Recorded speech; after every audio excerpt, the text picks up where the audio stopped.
नमस्कार। आपके अपने चैनल स्टडी अनलिमिटेड में आप सभी का एक बार फिर से स्वागत है। तो आशा करता हूँ आप सभी स्वस्थ होंगे, मस्त होंगे। तो आज हम चर्चा करेंगे आधुनिक भारत के इतिहास के कुछ महत्वपूर्ण प्रश्नों के बारे में। ये वो प्रश्न होंगे जो वर्तमान हुई परीक्षाओं में पूछे जा रहे हैं। तो नंबर 1 प्रश्न जैसा कि स्क्रीन पर है, किसके काल में बोर्ड ऑफ रेवेन्यू की स्थापना हुई? किसके काल में बोर्ड ऑफ रेवेन्यू की स्थापना हुई? तो किसके काल में हुई थी? वॉरेन हेस्टिंग के। वॉरेन हेस्टिंग के काल में हुई थी। नेक्स्ट पे चलेंगे। नेक्स्ट क्वेश्चन क्या रहेगा हमारा? किस अंग्रेज को प्रशासनिक सेवा का जनक कहा जाता है?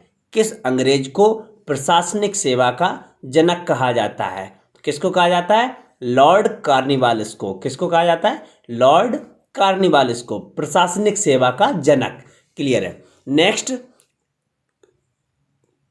कलकत्ता में स्थित फोर्ट विलियम कॉलेज की स्थापना किसने की? कलकत्ता में स्थित फोर्ट विलियम कॉलेज की स्थापना किसने की? तो किसने की? लॉर्ड वेलेजली ने। किसने की? लॉर्ड वेलेजली ने। नेक्स्ट, टेनेसी एक्ट या काश्तकारी अधिनियम कब लागू हुआ? टेनेसी एक्ट या काश्तकारी अधिनियम कब लागू हुआ? तो कब लागू हुआ? 1822 ईस्वी में। क्लियर है। नेक्स्ट चलेंगे, बैरकपुर में सैन्य विद्रोह कब आरंभ हुआ? बैरकपुर छावनी में सैन्य विद्रोह कब आरंभ हुआ? तो कब हुआ था? 1824 ईस्वी में। क्लियर है। नेक्स्ट, किस गवर्नर जनरल का कार्यकाल शिक्षा सुधारों के लिए माना जाता है? किस गवर्नर जनरल का कार्यकाल शिक्षा सुधारों के लिए माना जाता है? तो किसका माना जाता है? लॉर्ड विलियम बेंटिंग का। किसका माना जाता है? लॉर्ड विलियम बेंटिंग का। क्लियर है। नेक्स्ट चलेंगे, कलकत्ता मेडिकल कॉलेज की स्थापना कब और किसने की? कोलकाता मेडिकल कॉलेज की स्थापना कब और किसने की? तो कब हुई थी? 1835 ईस्वी में। और जब 1835 ईस्वी में हुई थी उस समय कौन था? Lord William Bentinck. कौन थे? Lord William Bentinck. नेक्स्ट, बालिका हत्या पर प्रतिबंध कब लगाया गया? बालिका हत्या पर प्रतिबंध कब लगाया गया? तो कब लगाया गया? 1830 में। कब लगाया गया? 1830 में। नेक्स्ट चलेंगे, किसे भारतीय प्रेस का मुक्तिदाता कहा जाता है? किसे भारतीय प्रेस का मुक्तिदाता कहा जाता है? किसे कहा जाता है? लॉर्ड चार्ल्स मेटकॉफ को। किसको? लॉर्ड चार्ल्स मेटकॉफ को। क्लियर है। नेक्स्ट, इनाम कमीशन की स्थापना किसने की? इनाम कमीशन की स्थापना किसने की? तो ये किसने की थी? पता ही होगा, लॉर्ड डलहौजी ने की थी इनाम कमीशन की स्थापना। क्लियर है। नेक्स्ट चलेंगे, किस कर व्यवस्था के अंतर्गत किसानों से उपज का 50% वसूला जाता था? किस कर व्यवस्था के अंतर्गत किसानों से उपज का 50% वसूला जाता था? तो कौन सी थी? रैयतवाड़ी व्यवस्था। कौन सी थी? रैयतवाड़ी व्यवस्था। ठीक है। नेक्स्ट चलेंगे, नरवली प्रथा का अंत किस गवर्नर के काल में हुआ? नरवली प्रथा का अंत किस गवर्नर के काल में हुआ? तो किसके में हुआ था? लॉर्ड डलहौजी के। किसके में हुआ था? लॉर्ड डलहौजी के में। क्लियर है। नेक्स्ट चलेंगे, भारत से ब्रिटेन की ओर संपत्ति के अपवहन का सिद्धांत किसने प्रतिपादित किया? भारत से ब्रिटेन की ओर संपत्ति के अपवहन का सिद्धांत किसने प्रतिपादित किया? तो किसने किया था? दादा भाई नौरोजी ने। किसने किया था? दादा भाई नौरोजी ने। नेक्स्ट चलेंगे, भारत में टेलीग्राफ लाइन किसके द्वारा शुरू की गई? भारत में टेलीग्राफ लाइन किसके द्वारा शुरू की गई? तो किसके द्वारा की गई थी? लॉर्ड डलहौजी के। लॉर्ड डलहौजी के। कहाँ कहाँ हुई थी? कलकत्ता और आगरा में। कलकत्ता और आगरा में। नेक्स्ट चलेंगे, भारत में पहली सूती वस्त्र मिल कहाँ स्थापित की गई? भारत में पहली सूती वस्त्र मिल कहाँ स्थापित की गई? तो कहाँ की गई? मुंबई में। क्लियर है। मुंबई में पहली सूती वस्त्र मिल। क्लियर है। नेक्स्ट है, भारत में अंग्रेजों की लूट किस महत्वपूर्ण घटना के बाद शुरू हुई? भारत में अंग्रेजों की लूट किस महत्वपूर्ण घटना के बाद शुरू हुई? मोस्ट इंपोर्टेंट है, प्लासी के युद्ध के बाद। कब हुई थी? प्लासी के युद्ध के बाद। क्लियर है? नेक्स्ट चलेंगे, भारत में प्रथम रेलवे लाइन किसने बिछवाई? भारत में प्रथम रेलवे लाइन किसने बिछवाई? तो किसने बिछवाई थी? जॉर्ज क्लार्क ने। किसने? जॉर्ज क्लार्क ने। भारत में प्रथम रेलवे लाइन किसने बिछवाई? समझ रहे हो ना? समझ के चलना बिल्कुल। रेलवे लाइन किसने बिछवाई? नेक्स्ट चलेंगे, भारत में ब्रिटिश भू राजस्व प्रणाली का अधिक लाभ किसे प्राप्त हुआ? भारत में ब्रिटिश भू राजस्व प्रणाली का अधिक लाभ किसे प्राप्त हुआ? जमींदारों को। किसको हुआ था? जमींदारों को। चलिए, किसके द्वारा बंगाल व बिहार में स्थायी बंदोबस्त का शुभारंभ किया गया? किसके द्वारा बंगाल और बिहार में स्थायी बंदोबस्त का शुभारंभ किया गया? तो किसके द्वारा किया गया था? लॉर्ड कॉर्नवालिस के द्वारा। किसके द्वारा? लॉर्ड कॉर्नवालिस के द्वारा। नेक्स्ट चलेंगे, रैयतवाड़ी व्यवस्था। रैयतवाड़ी व्यवस्था कब लागू की गई? रैयतवाड़ी व्यवस्था कब लागू की गई? तो कब की गई? 1820 ईस्वी में। नेक्स्ट चलेंगे, पहली बार औपचारिक रूप से महालवाड़ी प्रथा कब लागू की गई?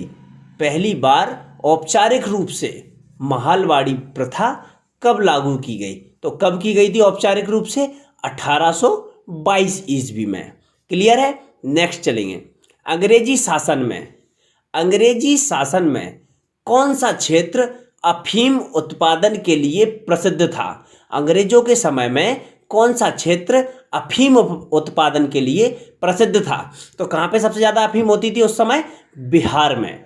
कहाँ पर होती थी? बिहार में। नेक्स्ट चलेंगे, 18वीं सदी में बंगाल में वस्त्र उद्योग के पतन का क्या कारण था? 18वीं सदी में बंगाल में वस्त्र उद्योग के पतन का क्या कारण था? तो क्या कारण था? ब्रिटेन को निर्यात करने वाले माल पर उच्च तटकर। ब्रिटेन को जो निर्यात करने वाले माल पर उच्च कर लगाया गया था, जिसकी वजह से ये पतन हो गया था वस्त्र उद्योग का। क्लियर है? नेक्स्ट चलेंगे, नील कृषकों की दुर्दशा पर लिखी गई पुस्तक नील दर्पण के लेखक कौन हैं? तो नील दर्पण के लेखक कौन हैं? तो मालूम ही होगा, दीनबंधु जी है। दीनबंधु। ठीक है? नेक्स्ट चलेंगे, अंग्रेजों द्वारा प्रथम कहवा बागान कहाँ लगाए गए? अंग्रेजों द्वारा प्रथम कहवा बागान कहाँ लगाए गए? तो वायनाड जनपद में। कहाँ लगाए गए? वायनाड जनपद में। क्लियर है? तो नेक्स्ट चलेंगे, भारत में अंग्रेजों के समय प्रथम जनगणना किसके कार्यकाल में हुई? Most important. क्लियर है? भारत में अंग्रेजों के समय प्रथम जनगणना किसके कार्यकाल में हुई? तो किसके में हुई थी? लॉर्ड मेयो के कार्यकाल में। क्लियर है? लॉर्ड मेयो के कार्यकाल में। नेक्स्ट, ये भी इंपोर्टेंट है, सर टॉमस मुनरो किस भू राजस्व बंदोबस्त से संबंधित हैं? सर टॉमस मुनरो किस भू राजस्व बंदोबस्त से संबंधित हैं? तो किससे हैं? रैयतवाड़ी बंदोबस्त से। क्लियर है? नेक्स्ट चलेंगे, स्थायी बंदोबस्त के तहत जमींदार को पूरे राजस्व का कितना प्रतिशत राज्य को देना पड़ता था या राज्य को देना तय था? क्लियर है? तो स्थायी बंदोबस्त में कितना था? 89%, 89%। समझ रहे हो कितना ज़्यादा था ये? चलिए आगे चलेंगे, भारत में भारतीयों द्वारा 1881 ईस्वी में स्थापित तथा उनके प्रबंध में चलने वाला सीमित देयता का प्रथम बैंक कौन सा था? फिर से पढ़ रहा हूँ, भारत में भारतीयों द्वारा 1881 ईस्वी में, क्लियर है, स्थापित तथा उनके प्रबंध में चलने वाला सीमित देयता प्रथम बैंक कौन सा था? तो कौन सा था? Awadh commercial bank. कौन सा था? Awadh commercial bank. क्लियर है? नेक्स्ट चलेंगे। अंग्रेजों द्वारा पहली बार स्थायी बंदोबस्त कहाँ लागू किया गया? अंग्रेजों द्वारा पहली बार स्थायी बंदोबस्त कहाँ लागू किया गया? तो इसका उत्तर है मद्रास प्रेसिडेंसी व बम्बई प्रेसिडेंसी में। कहाँ पे? मद्रास प्रेसिडेंसी व बम्बई प्रेसिडेंसी में। नेक्स्ट क्वेश्चन, भारत में इस्पात का उत्पादन सर्वप्रथम कब शुरू हुआ? भारत में इस्पात का उत्पादन सर्वप्रथम कब शुरू हुआ? 1913 ईस्वी में। कब हुआ था? 1913 ईस्वी में। नेक्स्ट चलेंगे, रेल विभाग के लिए पृथक रूप से रेल बजट कब आरंभ हुआ? तो रेल विभाग के लिए पृथक रूप से अलग से रेल बजट कब आरंभ हुआ था? 1924 ईस्वी में। नेक्स्ट चलेंगे, भारत में विकेंद्रीकरण का शुभारंभ किसके समय में हुआ? किसके समय में हुआ? लॉर्ड मेयो के समय में। क्लियर है? किसके समय में? लॉर्ड मेयो के समय में। क्लियर है? नेक्स्ट चलेंगे, भारत और इंग्लैंड के आर्थिक हित प्रत्येक क्षेत्र में टकराते हैं।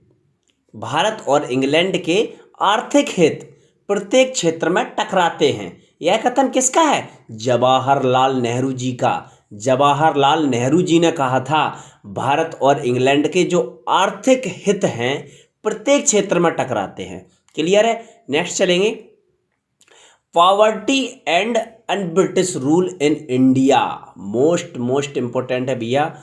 ठीक है, poverty and un-British rule in India के लेखक कौन है? दादा भाई नौरोजी। क्लियर है? दादा भाई नौरोजी। याद रख लेना बस अभी इसको, बस ये समझ लो, नेक्स्ट एग्जाम में आपके आने वाला है। नेक्स्ट चलेंगे, भारत में आधुनिक उद्योगों की स्थापना कब प्रारंभ हुई? भारत में आधुनिक उद्योगों की स्थापना कब प्रारंभ हुई? तो कब हुई थी? 1850 ईस्वी में। 1850 ईस्वी में। नेक्स्ट चलेंगे, भारत में रेलवे की स्थापना को आधुनिक उद्योग की अग्रदूत जननी की संज्ञा किसने दी? भारत में रेलवे की स्थापना को आधुनिक उद्योगों की अग्रदूत जननी की संज्ञा किसने दी? तो किसने दी थी? कार्ल मार्क्स ने। किसने दी थी? कार्ल मार्क्स ने। क्लियर है? नेक्स्ट चलेंगे, भारत में पहली पटसन मिल कहाँ स्थापित की गई? भारत में पहली पटसन मिल कहाँ स्थापित की गई थी? तो कहाँ की गई थी? रिसरा, बंगाल में। कहाँ पे? पश्चिम बंगाल के रिसरा में। क्लियर है? नेक्स्ट चलेंगे, सर्वप्रथम लोहा इस्पात उद्योग की स्थापना कहाँ हुई? सर्वप्रथम लोहा इस्पात उद्योग की स्थापना कहाँ हुई? तो कहाँ हुई? बिहार में। क्लियर है? बिहार में। अधिकांशतः बिहार, पश्चिम बंगाल और इधर मद्रास, इन्हीं जगहों पे अंग्रेजों का मुख्यतः प्रभुत्व रहा है। तो अंग्रेजी शासन में ज़्यादातर यही चीज़ें आएंगी। तो का भी लगाना होगा ना, तो इस तरीके से अपन लगा सकते हैं। चलिए नेक्स्ट चलते हैं, कांग्रेस के कराची अधिवेशन कब हुआ था? 1931 ईस्वी में। तो उसमें उसके अध्यक्ष कौन थे? कांग्रेस के कराची अधिवेशन के अध्यक्ष कौन थे? तो कौन थे? सरदार वल्लभ भाई पटेल। कौन थे? सरदार वल्लभ भाई पटेल, जिनको क्या कहते हैं? लौह पुरुष। क्लियर है? नेक्स्ट चलेंगे, भारत में अंग्रेजों को भूमि खरीदने व बसने की अनुमति कब मिली? भारत में अंग्रेजों को भूमि खरीदने व बसने की अनुमति कब मिली? 1833 ईस्वी में। कब मिली? 1833 ईस्वी में। नेक्स्ट चलेंगे, ये the economic history of India नामक पुस्तक किसने लिखी? तो the economic history of India नामक पुस्तक किसने लिखी थी? रमेश चंद्र दत्त ने। ये जितनी भी पुस्तकों के नाम आ रहे हैं इनको बिल्कुल भी मत छोड़िएगा, इनको अलग एक टाइप करके या लिख के किसी भी पेज में चिपका लीजिए, इनको तो याद ही रखना है। क्लियर है। नेक्स्ट चलेंगे। 1938 ईस्वी में भारतीय राष्ट्रीय कांग्रेस के अनुरोध पर राष्ट्रीय योजना समिति बनाई गई, उसके अध्यक्ष कौन थे? 1938 ईस्वी में भारतीय राष्ट्रीय कांग्रेस के अनुरोध पर राष्ट्रीय योजना समिति बनाई गई, उसके अध्यक्ष कौन थे? तो कौन थे? जवाहरलाल नेहरू जी। कौन थे? जवाहरलाल नेहरू जी। नेक्स्ट चलेंगे। किसके शासनकाल में, किसके शासनकाल में सिंचाई आयोग का गठन हुआ? किसके शासनकाल में सिंचाई आयोग का गठन हुआ? तो किसके शासनकाल में हुआ था? लॉर्ड कर्जन के काल में। किसके में हुआ था? लॉर्ड कर्जन के काल में। नेक्स्ट चलेंगे। कृषि विभाग की स्थापना कब हुई? कृषि विभाग की स्थापना कब हुई? कब हुई थी? 1872 ईस्वी में। कब हुई थी? 1872 ईस्वी में। क्लियर है। नेक्स्ट चलेंगे। किस स्थान पर 1866 ईस्वी में भीषण अकाल पड़ा था? किस स्थान पर 1866 ईस्वी में भीषण अकाल पड़ा था? बहुत ही खतरनाक वाला। तो कहाँ पड़ा था? उड़ीसा में। क्लियर है। नेक्स्ट। कलकत्ता में मुस्लिम शिक्षा के विकास के लिए मदरसा कब स्थापित किया गया? कलकत्ता में मुस्लिम शिक्षा के विकास के लिए मदरसा कब स्थापित किया गया? तो कब किया गया था? 1772 ईस्वी में। क्लियर है। नेक्स्ट चलेंगे। नेक्स्ट ये है, पहले समाचार पत्र बंगाल गजट का प्रकाशन कब हुआ? पहले समाचार पत्र बंगाल गजट का प्रकाशन कब हुआ? तो कब हुआ? 1780 ईस्वी में। कब हुआ था? 1780 ईस्वी में। और लास्ट और नेक्स्ट फिर से चलेंगे। गीता का अंग्रेजी में अनुवाद किसने किया? गीता का अंग्रेजी में अनुवाद किसने किया? तो किसने किया? लॉर्ड विलियम विल्किंस ने। लॉर्ड विलियम विल्किंस ने। किसने किया था? गीता का अंग्रेजी में अनुवाद लॉर्ड विलियम विल्किंस ने। प्रश्न तो और भी काफ़ी सारे मैंने एकत्रित कर रखे हैं, लेकिन आज के इस वीडियो में इतना ही पढ़ेंगे क्योंकि ज़्यादा बड़ा वीडियो होने जा रहा है, इसलिए ज़्यादा बड़ा वीडियो नहीं करना है हमको। इतना सा नेक्स्ट वीडियो में बाकी हम कवर करेंगे प्रश्नों को। तो आज के लिए इतना ही। धन्यवाद। वीडियो अच्छा लगा हो तो लाइक शेयर सब्सक्राइब जरूर कर दें ताकि ये अन्य भाइयों तक पहुँच सके। धन्यवाद।